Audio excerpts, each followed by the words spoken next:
हरिओम, नमो नमः। सबको मेरा नमस्कार।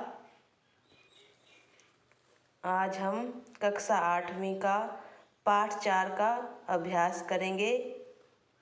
पहला प्रश्न है इसका, पाठे दत्तम गीतम सस्वरम गायत, कि पाठ में दिए हुए गीत को सस्वर गाएं।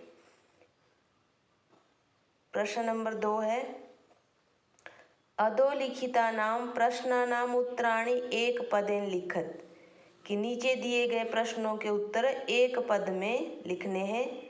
क है, स्वकीयं साधनं किं भवति। स्वकीयं साधनं किं भवति, अपना साधन क्या होता है? बलम। जो बल है वही अपना साधन होता है, तो इसका उत्तर है बलम। आगे, पथि के विस्मः प्रखरः।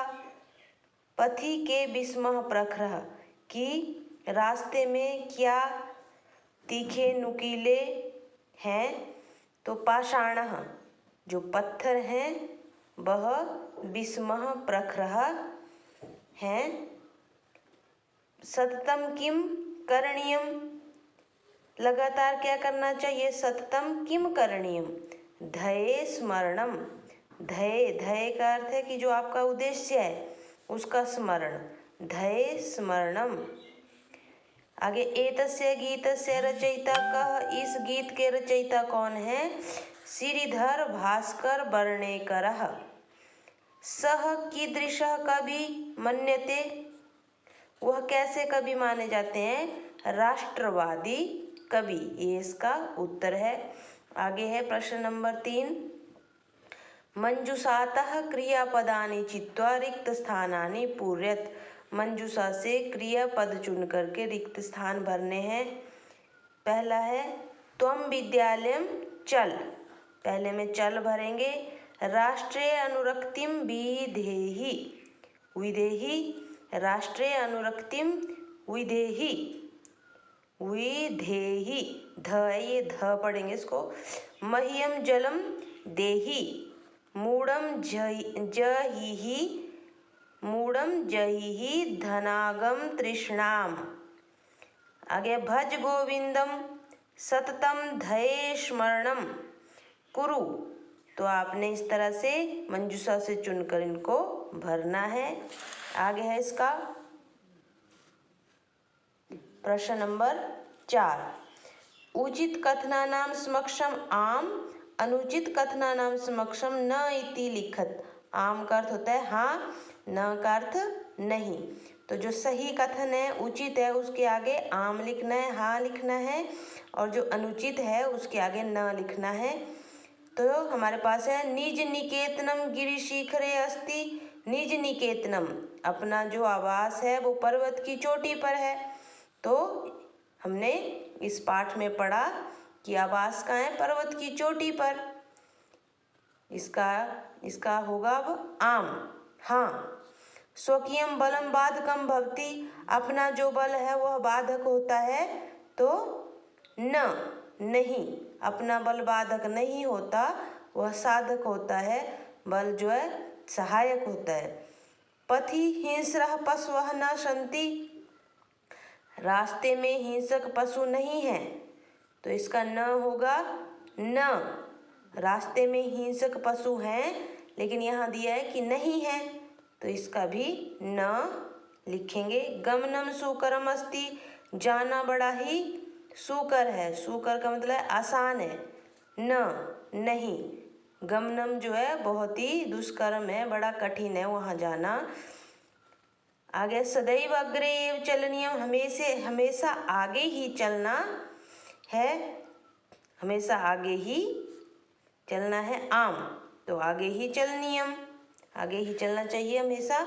आगे है वाक्य रचना, अर्थ भेद, इसमें अर्थ भेद भी बताना है। परितः, परितः का अर्थ होता है चारों ओर, परितः का अर्थ है चारों ओर। पुरतः का अर्थ है सामने, परितः चारों ओर, पुरतः सामने। फिर हम इसका परितः का वाक्य बनाएंगे। जैसे ग्रामम परितः वृक्षा सन्ति, आप लिखेंगे ग्रामम परितः वृक्षः सन्ति, गांव के चारों ओर वृक्ष हैं। पुरतः का वाक्य बनाएंगे, गृहस्य पुरतः विद्यालयम अस्ति। गृहस्य पुरतः विद्यालयः, विद्यालय नहीं विद्यालय, घर के सामने विद्यालय है। नगः, नगः का अर्थ है पर्वत, और नागः, नागः का अर्थ है सर्प। नगः हिमालयः नगः नगराज अस्ति। हिमालय जो पर्वत है वह पर्वतों का राजा है।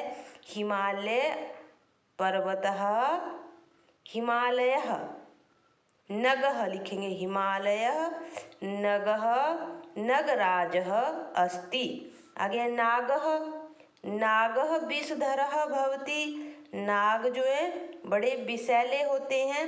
नागः विषधरः अस्ति। आरोहणम चढ़ना, अवरोहणम उतरना। आरोहणम का अर्थ है चढ़ना। सह पर्वते आरोहणम करोति, वह पर्वत पर चढ़ता है। आप इसका वाक्य बनाएंगे, सह पर्वतम, सह पर्वत पर चढ़ता है। सह पर्वते, पर्वत में लगाएंगे आप सप्तमी एकवचन। सह पर्वते आरोहणम करोति, अवरोहणम, सह वृक्षात अवरोहणम करोति, वह वृक्ष से उतरता है। सह वृक्षात अवरोहणम करोति। आगे है विस्मः, विस्मः का अर्थ होता है असमान या टेढ़े मेढ़े। तो पर्वत मार्गः विस्मः भवन्ति, पर्वत के जो मार्ग होते हैं वो टेढ़े मेढ़े होते हैं। पर्वत मार्गः विस्मः भवन्ति। आगे समा, समान, समतले समा मार्गः भवन्ति, समतल जो जमीन होती है, समतले समः मार्गः भवन्ति।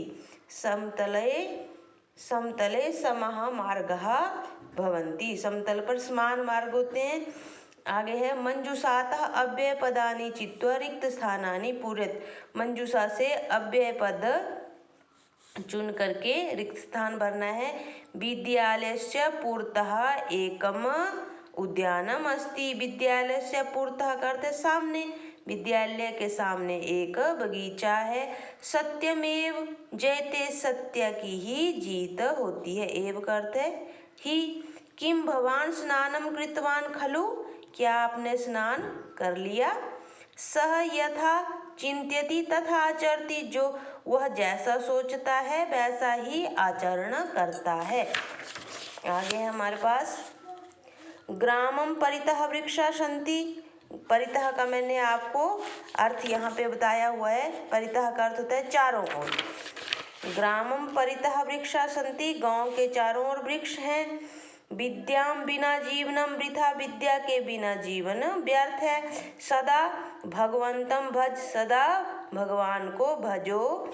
आगे विलोम पदानि योजित पुरतः पृष्ठतः, स्वकीयम परकीयम, भीति साहसः, अनुरक्ति विरक्ति, गमनम आगमनम। आगे है प्रश्न नंबर 7, लट लकार पदेभ्यः लोट विधिलिंग लकार पदानाम निर्माणम।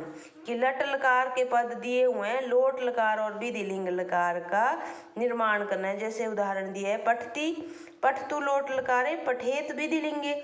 आगे खेलसी, तो ये जो है खेलसी मध्यम पुरुष का है ये, तो खेल और खेले।